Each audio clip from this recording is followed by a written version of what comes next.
Oh, ito game na. Naka-record na to. Yun na. Okay. Oy. Ay, Kapuso umalis mo. ka dyan! Uy, ano ba? Ulitin mo nga. Game. The user will access to the computer to input information. Do that.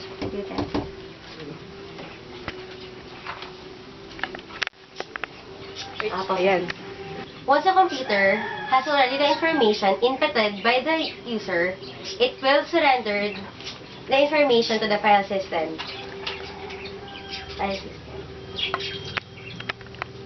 Wait.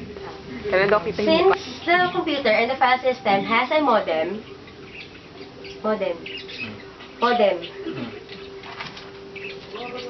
the information can be passed to the modem, and the computer 1 and computer 2,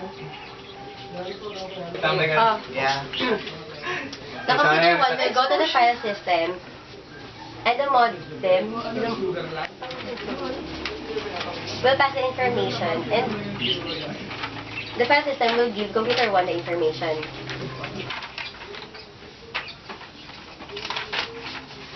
Parang mga wanted na natutuwa ako sa inyo eh.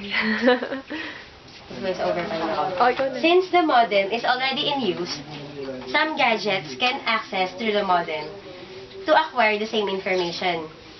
Now, the computer or the cell phone that is accessed through the modem can go to the file system and get the same information that are being distributed through the modem.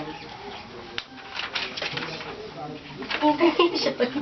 Naglag eh.